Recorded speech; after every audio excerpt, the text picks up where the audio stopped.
The final series of the day, and two countries collide in Kazakhstan and Poland, of course, as we have PiLiPiLi going to be going up against Elazer to find out who takes our final spot here in bracket number 2. I am joined on the desk, of course, by Maynard, Tasty, and Tosisi, and obviously this is going to be one for the ages. You're not. There's no way that was funny. I don't know why. It was. No. Yeah, it was. Trust me, it was good. Yeah. Okay. Cool stuff. You gotta mix it up. Yeah.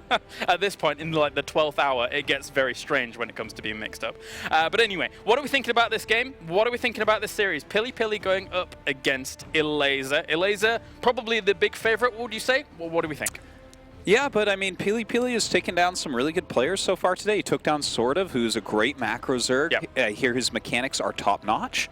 So Elazer's going to have to bust out his best play here tonight. I think PiLiPiLi is good, but at times he's like his own worst enemy, like we saw in some of those games back there, where he's doing a great job. He's kicking a lot of ass, but if he overextends here, I think Elazer's definitely somebody who's going to exploit that. Maynard? Elazer has been brought up by my good friend Euthermal as being the blind counter master. Right. So there's going to be some weird games in this series, but I feel like Elazer is just better. As much as I love PiLiPiLi, and I'd love to see the NA ladder hero do some damage here in Katowice, I feel like this is where it ends. Is there any kind of strangeness that will come out, say, from Elazer's side, or is it just him looking to play his normal macro game? Or what do we think? I think it's actually going to be a little bit strange from both players. I think that Pili's going to throw in a bit of strangeness, and that Elazer's going to do the same. Back at him. Other thoughts? Yeah, it should be a pretty bizarre series because I think both have a lot of aggressive tendencies, and when you have a couple aggressive builds face off against each other, you know, that's where you get the really weird, interesting games. It's like how well can you think on the fly when both of you are taking tons of damage or something like that. My final question before we go to the game is, does fatigue really come into this? We have been here quite a long time. Likewise, so have the players. Oh, I think fatigue absolutely comes into play. I mean, that is, I think, the big theme of this entire tournament is that it's a marathon. Have to be, it's a marathon. You have to be good at all the matchups on all the maps against all the play styles, or you are out.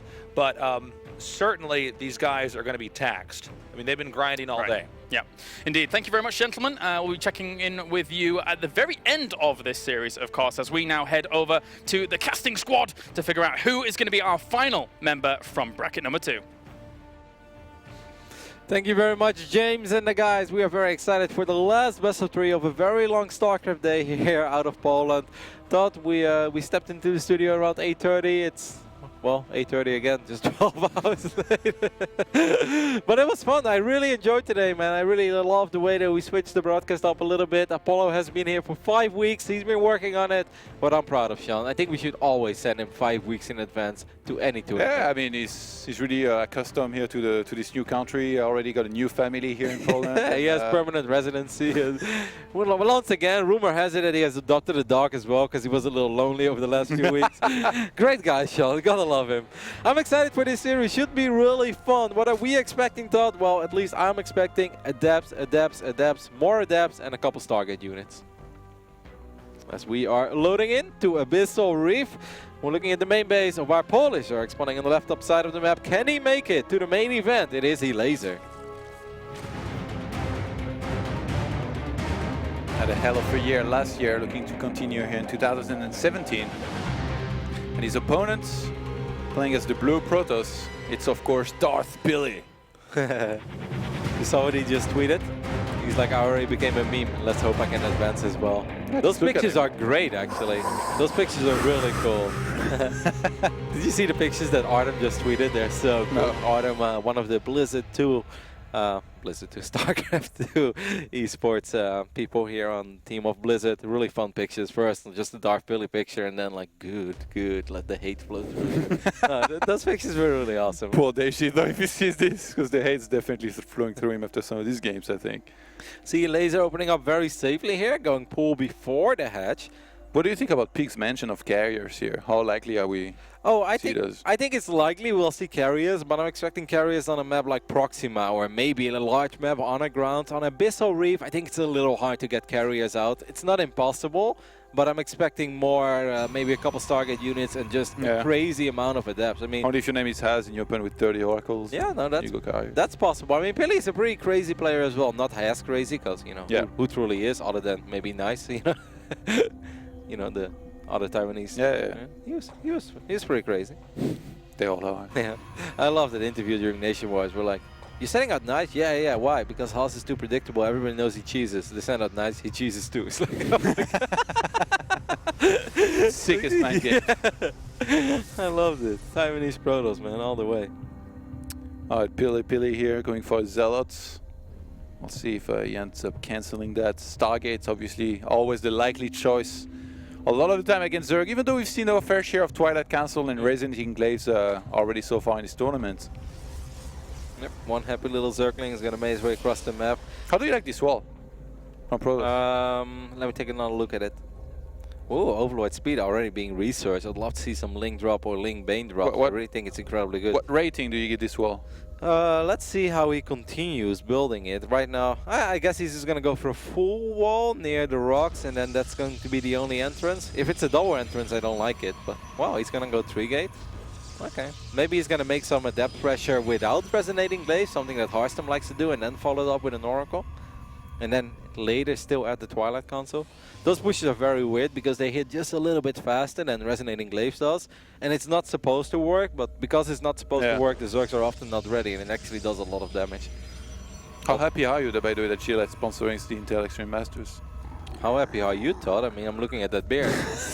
I know times are rough in esports. I didn't get any care package. I know times are rough in esports. I didn't get the extra work with the, what was it called? We're not supposed to mention rival companies over here. Well, double Stargate being thrown down already. So then there is a good chance that we will see some carriers here. But Elazer has already spotted everything. Yeah, usually when people do this, they open Resonating Glaives, right? Yep. And then go, say, like 7 adepts to 10, send them forwards. Force a lot of units on the ground, in which case it's even harder to get spawn and get ready for this Stargate play. But in this case, it's spotted immediately, which is really nice to see for Elazer, because you can already kind of start to develop some sort of a plan. Like some Zergs, they see the double Stargate on the way, they're like, you know what, let me just make a lair, a couple Hydralisks, go and kill you. You know, as silly as it sounds, I actually still think that dropping 8 links in the main would be very good, even against Stargate play, just because as a Protoss you don't expect it. And if the Phoenixes show up on the other side of the map, as we do see Phoenix production starting, plausible on air weapons as well. Now that's my North American Protoss boy right there, Todd. He's been watching your stream. Or the Pig Daily, I heard Trap does it. Oh, snap! It hurt, it hurt. Pig is not going to stand for this. We see It's like when I go and interview stats, he's like, did you take that pill from Roddy? It's like, who's Roddy? No, you would never do that. I mean, obviously he's not... Only one way to find out. I'm going to ask him tomorrow. This mix get ready to translate. A couple of Spore Crawlers being morphed in. It's an interesting build here by PiLi. Like you said, because he didn't add a Twilight Console, I must say, I'm surprised about this Nexus timing, Todd. It's 5 minutes sharp, which I'm not going to say it's a late Nexus, but you can actually do it like 4:20 or even 4:30. And you can even do that with Resonating Glaives. Obviously, then the Phoenixes are going to be a little bit later. So the upside here is that the economic damage that the Phoenixes will do is going to kick in a tiny bit faster, but the Nexus is just a tiny bit later. Okay, take me through this. Do you transition? Let's be honest, you're the only guy that goes DTs from there, right? On maps where I think it's possible to deny the fort. I don't think Abysso is the best map ever to add a Dark Shrine. I don't think it's a terrible idea, but I really think that it's much more likely we're going to see a Fleet Beacon go down. How does this do against Baneling drops potential, like we're seeing here? I mean, the Baneling drops, that's something that obviously you can shut down, but just overwhelming amounts of Ling Bane without a Dark Shrine, it can actually be pretty hard to defend, because all you have is 3 gateways, and 3 gateways is decent, but Zergs like Elazer, they've got fantastic... It's a shark! They've got fantastic macro. Denying the fort here is very nice, by the way. That's kind of what you want to have. But I think it's hard, Todd. I really think that if Elazer produces overwhelming amounts of Zerglings and Banelings, it becomes really hard to eventually get a good economy. Oh my god, it worked! There it is, the Fleet Bacon. Shout out to Nathanias. May his memes be with us at all times.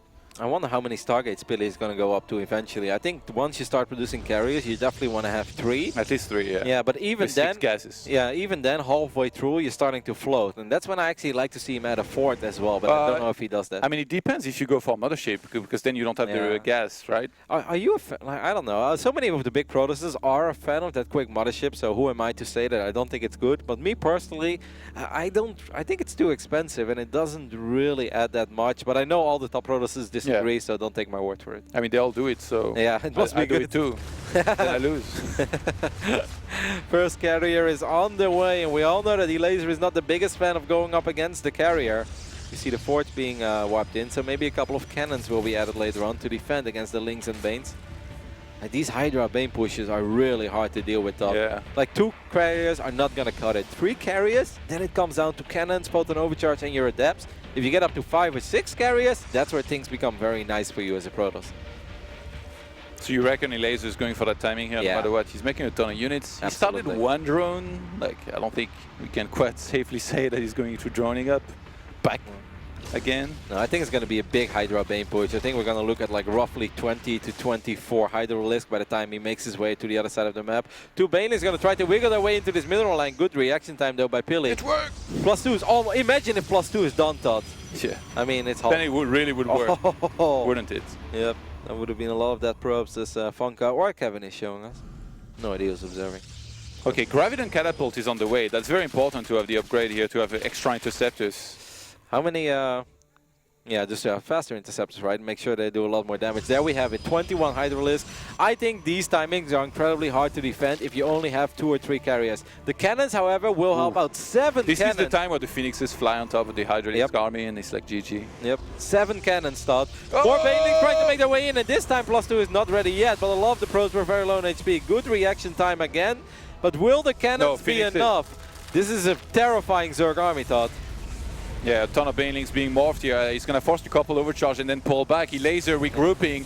Doesn't really have any upgrades actually on the Hydralisk. He's just going to be the +2 melee that's going to hit right now. If he takes care of the cannons though, it's really going to be hard to fight these Hydras because the adept count is low and there are no resonating glaives. I'm not sure. I don't think 3 carriers is enough. A lot of these interceptors have gone down. +2 is not ready yet, and it seems like Elazer has hit the sweet spot. Yeah, the Phoenix is coming, but a little bit late. One of these carriers is already down. He does 2 extra ones, can survive. Wow. PiLiPiLi might be in a good position here. He deflects this attack, and then from there we've got an Elazer who, like I said, is on +2 melee upgrades. No +1 missile. He starts that, but there is +2 attack upgrades here for the units of PiLiPiLi on the way already. And I mean, the carriers, they snowball out of control here from there as well. Yep, 10 workers did go down, but that's not catastrophic. I mean, the main is going to be pretty much mined out anyway, so you can transfer a couple of workers from the main towards your third base. It's going to be hard for Pili to take a fort, but you could almost say, hey, you've got +2 air weapons on the way. You're going to have 5-6 carriers soon. There's no rush for you to take a fort. And now suddenly, I thought that attack was going to do more damage than it actually did. The Phoenixes really cleaned up those Hydras, and 1 or 2 cannons on the north side pushed out quite a bit of damage. What's the Twilight Council for? Does he want to go into Storm, or is there a chance we see Resonating Glaives and then some sort of Adepts in the mix to fight on the ground? I think on 3 bases it's hard to go into Storm, but perhaps he's going to do it. We'll see. Or maybe take a 4th soon here. Elazer already starting to work on a 5th base. Went for the infestation pits. He's getting neural parasites. That's cool. Burrowed infestors shooting neural parasites. They're hard to... basically saying, I hope you don't have a robo. Misrelied carrier, Todd. The misrelied carrier. That's an expensive little unit to lose. Wouldn't it be sick if Elazer is like, oh, that's a hallucination somehow? Yeah. Pili realized, he's like, whoa, that's an expensive unit. As Nathanis would say, that's 400 minerals more, dude. More Bane is going to try to roll in, but the cannons are going to keep this mineral line safe. Well, the cannons will die, but the mineral line did stay safe. Resonating Glaives on the way, but Templar Archives also being wiped in. There we have that 4th Stargate, by the way. And I think Elazer is getting a little bit nervous. We know how much Elazer dislikes going up to Mass Carrier. Or going up against Mass Carrier, I'd say. Was there a robo-mate actually ever? Nope. Because no Burrowed Infestors casting Neural Parasite on his carriers is actually a Protoss' nightmare. Yep, he does have cannons, and he could obviously get an Oracle. Oracle, okay. Yeah. But still, I mean, you have to land it. You have to land it. But still. I mean, that's a lot of carriers, so then they've got +2. I think +2 is such a crucial upgrade for these carriers. The damage, it just seems like it doubles once you get +2. It's crazy. And the upgrade tab looks rather simple, but this is still a very intimidating Protoss army. Do you think there's a chance that he tries to cast an Fungo or 2 on the interceptors, or do you really think he just saves all of them no, for full neural. Yeah? Okay. And then fly those inside of his army while he's killing the opponent's carriers. I mean, look at this amount of Hydralisk. With +2 missile, like these are going to do a ton of damage. It's going to take a long time actually to hit that +2 missile. The adepts on the ground are going to be very scary. I like that he brought the Mothership Prop because a recall might be forced. Yeah, but he has no observers here, so Nuro could be used. And there we go. Nuro is indeed casted. He should recall out as quickly as possible because otherwise you're going to lose a whole bunch of carriers here, Pili. And losing carriers on 3 bases is very, very painful. Oh god, this is not a good fight at all. Recall was not used immediately behind this from PiLiPiLi, who's trying to fight. Yeah, the Hydra count is actually kind of low, Todd. Not that many Hydras survive. Oh, that carrier still on hit point. That's the Oracles comes in. Oh, he missed the reveal. He missed the revelation on those infestors. But behind this, Elazer really doesn't have that much left over. Look at the supply already. There is no anti-air left. Once again, the Hydra count is just not high enough. It really felt that was pretty much the best fight that Elazer could have hoped for. I thought that Pili should have recalled out. He didn't. He stayed. And he actually got a great trade. Now there's a couple of spores as well, but this carrier count is quite high. Yeah, I mean, these infestors, they only have so much energy. The Queens being under assault here. And even though some spores are shooting right now, it looks like PiLiPiLi is breaking through somehow. Void Ray a little bit confused about what he should attack. The Hydra count is just not there, right? Even though a couple of these carriers are being neural, the Adepts are really reigning supreme on the ground because all the Banelings have disappeared. Okay, now finally a couple of Hydras show up, and that could perhaps be enough for Elazer to push this back as a couple of the carriers out of interceptors as well. But the 4th base have died. I mean, Pili has already done so much. Yeah. He doesn't have to stay here. That was the 5th base. Yeah. He denied the 5th base, so he's on 4 bases himself. I feel like he should pull back here. Is he overcommitting? Because like he doesn't have to do it, but he's doing very well so far. So perhaps we are wrong. Let's see. Can these Hydras clean up these interceptors? The Void Ray. The Void is gonna. Oh, that fungal though, Todd. Yeah, Interceptor still cleaning up big time, and he's still trading against these Hydralisks. Wow. I mean, 4 carriers did just go down there, but look at these couple of Adepts. They're doing so much work, and now all of these Hydras will fall again. Oh, man. Elazer drops below 100 supply, and that's never a good sign when 3 more carriers show up. Every time you kill the Death Star, it comes back. Same with those carriers. The 4th base taking a crazy amount of damage as well, and I think this hatch is going to fall. Meanwhile, Pili is getting Storm. He's adding more carriers. What a run. What a performance so far by PiLiPiLi.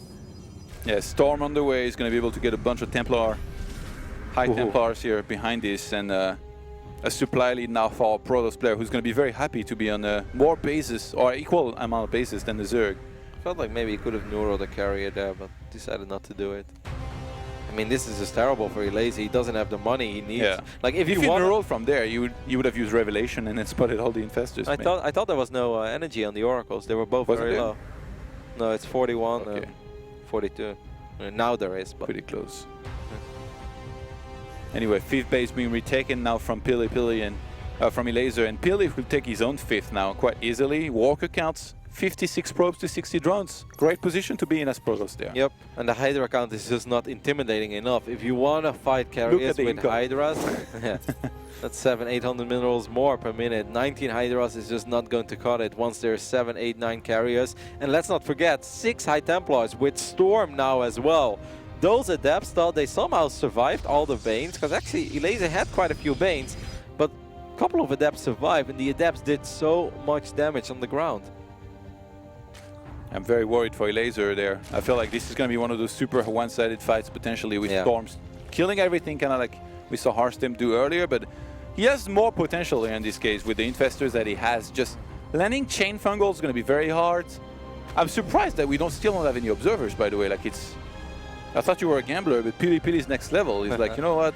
I'll just try and land the good enough Revelation here on these infestors. I mean, I think Pili knows that he's super far ahead in this game at this point. If you're up in supply and you have carriers, something truly crazy has to happen for you to lose. Like the best Neurals, the best Fungals. Let's not forget about all these High Templars. Once again, the Revelation does miss the infestors, but Change the angles on this, man. He's gonna need some. Oh, he's gonna kill the High Templars with the carriers. That's actually pretty sick. A couple of storms do go down, but in the end, Revelation is casted. These infestors will fall, and I still don't think that the army of Elazer is big enough, as so many carriers survive. They've got +2. There's a couple of adepts on the ground as well. All the Hydras are dead. GG. Look at Elazer's face. He's like, I can't believe that just happened. If he didn't clump up all of his infestors there, he might actually have been able to win this fight, I think. That was a sick There move. was only the detection from oracles. Yeah. Like, he had everything together, and then you can see from where the neural's being used. So clearly, there was going to be a revelation used there. That's probably what Elazer thought immediately. Yeah, but other than the infestors, he really didn't have that much anymore. I felt it went wrong before. I thought the attack was pretty alright, you know, the Hydra Bane attack he made, but PiLi getting all those cannons really saved the day. Without the cannons, I think there's no way he defends there. I think the best thing actually that PiLi did in this attack was to wait for the longest time before using extra overcharges. Like, he used 2 in the start to buy himself some time, and then he was like, my front pylons are probably going to die to Banelings, so I should wait until you use most of your Banelings and then use the overcharge on the pylons that I've left over. That was a brilliant move. Excellent observation indeed there. I totally agree. I think we've all been in a position where you're like, I've got 200 energy, let's go. And then, you know, your pylons die or they just run back and you're like, oh man, now I have no more photon overcharge. But yeah, you're right, he only dropped 2 and then he dropped the photon overcharge on the northern pylon near that cannon. And that combo pushed out so much damage. And you need that time, because once you start dropping interceptors, the carrier damage output in that phase in the game, it's not that high. You only have +1, you have 2-3 carriers at best. But that really saved the day, and after that, it kind of was PiLi's game to lose. Kind of thought he overcommitted at one point, where I was like, oh my god, is he throwing the game? But he stayed, he didn't recall. That was a good timing. Maybe if he had waited, Elazer would have gotten a ton of spores, and it would not have been possible to attack him anymore. Yeah, but especially without the robot, and maybe that game could have still been losable. But getting the kill on the 5th there, and once again resetting the entire Hydra count. Great play by PiLi. What a run so far. Imagine if PiLi qualifies for the group stage of the Intel Extreme Masters World Championship. That's a big surprise, thought. I mean, I know what PiLi is capable of. He's often super high ranked on the North American ladder, you know, talking top 1, top 2, top 3 GM. He's done it all for a long time, but this was still a pretty damn tough bracket with a lot of top-notch European players. I mean, he's facing a guy that made top 4 at BlizzCon and up 1-0 and... Oh, there it is. He's going to the dark side. The hoodie went back on. It's over, Elazer. Where are you? Lights off. Reveal yourself. Lights off, carriers on. Let's go. Told you, man. Like, you take out the Death Star, a new one will come out. That was the same for these carriers. They kept on coming back with more and more. That's a Sidestorm Gaming hoodie, right? What a cool hoodie. I don't know if they did it on purpose, but that's like the coolest hoodie. It's like the hoodie you walk out to a boxing match with. Yeah, when you train at night, when you run up the stairs in Philadelphia and you're like, Rocky, eat your heart out. I'm coming for you. What is wrong with you? I don't know. Todd, you as an MMA fanatic, you should have that ambition to at least once in your life run up and down the stairs in Philadelphia. I like the training. I don't care about reproducing movies in real life. Yeah, but that is training. You think running up and down the stairs is not training? Yeah, it is. How do you think Rocky became so strong, Todd? It's a movie, mates. No, it's not. It's a true story. You want to tell me that Drago from Russia was not real? If he dies, he dies. That's totally real. Ivan Drago is a fictional character, mates. No. That was one of the greatest fighters to ever live on this planet, together with Rocky and Apollo Creed. Mr. T as well? No, that's fake. Alrighty, we are loading into Cactus Valley for potentially the last game of the day, and that would be a huge upset. Can the Polish Hope turn it around? Obviously, he would love to make an appearance in the main event. He's the top 4 finisher of BlizzCon last year. It's Elazer.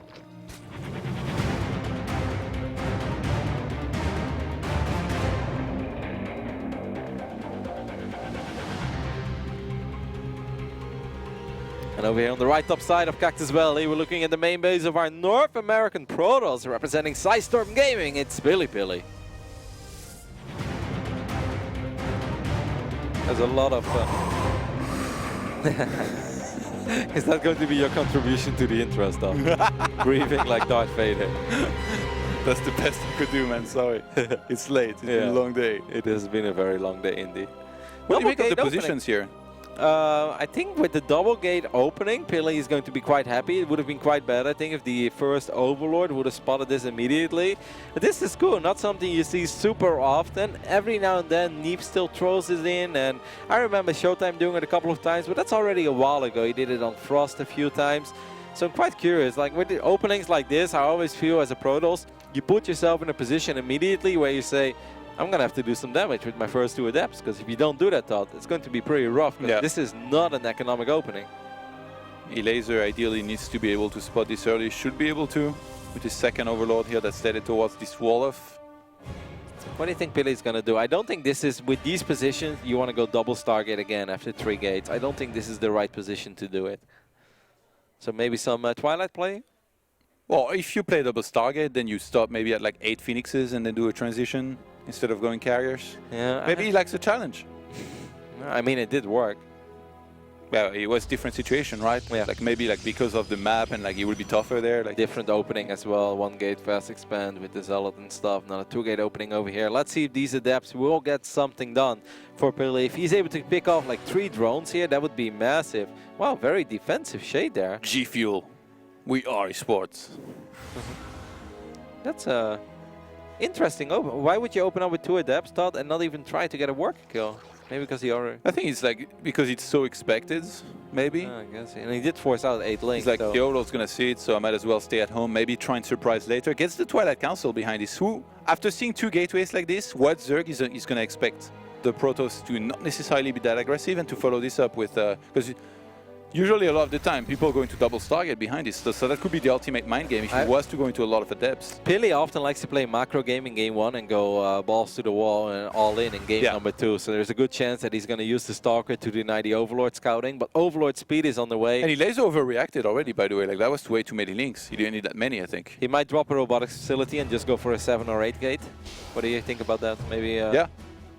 That would be very good. I can see him do something. Especially like on that. this map, you can kind of hide that. Like maybe it's in the back of your main base, but against Pneumatized Carapace, obviously it's going to be tough. That Stalker, though, maybe you can get the Overlord snipe on this. Yeah, but I feel the Stalker is already a tell, and now you see the Twilight being chrono boosted. Yeah, There Robo is- starts. Yep, there is that Robo. But there's still a chance that Pili goes up to 3 bases, but I have the feeling with the Stalker that he... Whoa, the Overlord lives. I have a feeling he wants to throw down 4 or 5 additional gates and just go for it. Go for an absolute crazy attack here and try to squeeze his way into the round of 24. Can you imagine PiLiPiLi going up against Beyond and Innovation? Or Innovation, they're not in the same group. Could be Innovation and Dark and Showtime. We already had some sick clashes. You know, when people talk about the best games of 2016, Todd, they never mention Neep versus Showtime of Intel Extreme Masters Shanghai. You remember the game on Apotheosis? To me, that was one of the absolute best games of the year. I don't understand why nobody mentions it. I love that game. It's crazy. Yeah, it was good. You don't get this kind of high-level game, like such a scrappy game, going into like a base trade where they actually like end up expanding across the map. Like, very often, you don't get these games too often. Such a unique, crazy game. And I love games which are just impossible to call, right? At the highest level, often one player gets the lead and he can kind of build upon it. And every now You and then... just picture White Rice saying, GG, it's GG. Yeah, it's GG, this game is over. And then every time they're like, it's not over yet. Whole bunch of adepts will be making their way across the map. They do have resonating glaives. Pili is warping in a Nexus, so no crazy amount of gateways. Very defensive shade there once again. It's a bluff. How many Banes do we have? He's gonna cancel the shade? No. He's like, right now, I hope you made as many units as possible because I'm out of here. You should have made at least 7 Banes, and if you didn't, you have no idea what you're doing. You would have died. Yeah, because if I don't count 3 and Banes... if he dies, he dies. 3 Banes actually not that many. I'd love to see a few more link drops, Todd. I think it's so incredibly good, especially against builds like this. The moment that the adepts warp in, like I'm not saying early game, right? I'm not saying with your first 8 links. I'm saying the moment that the Protoss wants to shade across the map, because that's often when you just warp in and you have no defensive weapons available, and it's so damn annoying. If you have an evil Ooh, adepts moving to the 3rd base there. He's not ready. Elazer's gonna start on taking some damage at a time where we would like to be the one dropping banelings across the map. This is bad. Could have been a lot worse there because his Bane count is really low. I actually think if he splits the adepts there, Todd, it's only 3 Banes, 28 links. There's a lot of adepts, and there's still a War Prism around as well. Meanwhile, even Walker count now. This is good for PiLiPiLi, who's going for 5 more gateways. Yeah, I like that a lot. L'explosion des gates. I think that makes perfect sense with how close the bases are towards each other. And He's just going to try and kill him. I mean, but he can still macro up as well. He can also sit back, but maybe he's worried about just a stream of Zerg units making their way across the map. And he's like, if I go 3 gates and then go heavy into tech, I'm just not going to have enough Protoss to defend. So let's go up to 8 gates and take the game from there. Ooh, Baines did connect with 6 probes there, 7, 8. Wow, actually, PiLi's not paying attention to this. I think he was too busy controlling his adepts on the other side of the map. Yeah. Losing 11 workers is actually a pretty damn big deal, because look at the worker count. Suddenly Elazer is still 10 workers ahead. Yeah, maybe you should get a pylon like down there to be able to spot those units coming in. It's going to keep on happening as well. Like once Zerg smells blood in the water like this, they will keep on doing this stuff. Yep, and there we go. The pylons are indeed out of position. 2 more Banes. This time there's a good reaction though by PiLi. Only 2 pros fall. Todd, 1 Overlord on the top side of the base. Why wouldn't he try to morph it into a Dropper-Lord? He has so many links. Just give it 1 shot. I think Elazer is worried he's going to be attacked into and not have enough. Yeah, I guess. So he keeps all his units on the ground on his side of the map. Wow, And, I mean, there's a ton of sentries here. Force fields are going to be key. That's And I don't think there are dropper lots available here to drop on top of this, which would be the big weakness of Oh this my god, those force army. fields are super clutch. A couple of Twins will get picked off as well. There are a few Ravages to break the force fields, but the Baneling count right now is simply not high enough. Elazer is counterattacking, but he has to worry about defending this army. Maybe if he could get a snipe on the War Prism, that would be massive. But Todd, this is a very, very awkward situation for Elazer, and his tournament life is on the line. He's still not morphing any overlords here. He's PiLiPiLi. He's going to drop a lot of these units here in between the force fields and dealing a ton of damage here to this army, getting rid of most of it already. Supply-wise, he's taking the lead. And this is no Baneling speed either, so it's going to be really hard for Banes to get the connections that they're looking for. Oh, there's not many force fields left, and this army is very clumped up. If Banelings can connect, that's nice actually to buy time like this by Elazer. Yeah, but he needs more time, and he's getting a couple of additional roaches. He's morphing a few more Banes. These Banes get some connections, but really not the connections they're looking for. That's kind of nice on top of the sentries and a few of the adepts. But the Zerg army, Todd, is so incredibly small. I think PiLi is doing it. Wow. Looks like he might be able to crush through this army here back at home from Elazer. North America, Roddy. Oh my god. The PiLiPiLi. return. What a performance by this young man, living in San Diego, representing Sidestorm Gaming, hailing from Kazakhstan. He's playing out of his mind this tournament, Todd. Who could have ever thought that PiLiPiLi was going to make it out of this bracket? I mean, it's not over yet. Elazer is doing his absolute best to hang in there. And slowly but steady, a few units do die. But PiLi just has too much.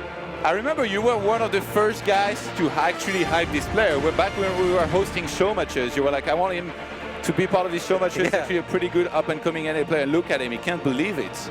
I don't think he was particularly that confident going into these matches. Like, he probably knew that he could do it, but going up against somebody as strong as Elazer, who's had such a strong year last year in his homeland, and now he's able to do it and move on to the group stage. This is huge here, the best performance of his life here. Absolutely. By far. I couldn't agree more. What a run through a very tough bracket. I love it as well. Look at the emotions, the fist pumps. The dark PiLiPiLi has done it, Todd. Secured himself over $1,000, but obviously just making it out of a bracket like this is so much more important. Getting big wins over Sort-Of, big wins over Taishi, and now in the decider. I mean, it's a devastating loss for Elazer, and I feel for him, but at the same time, it's hard not to be happy for PiLi. Yeah. What a run. He was outplayed for sure here. It was Elazer. Like, he showed some good things, but PiLiPiLi just slightly better, and that was the important match here that he couldn't afford to lose. So we're going to head to a break, and then when we come back, we'll hear from the man himself, PiLiPiLi.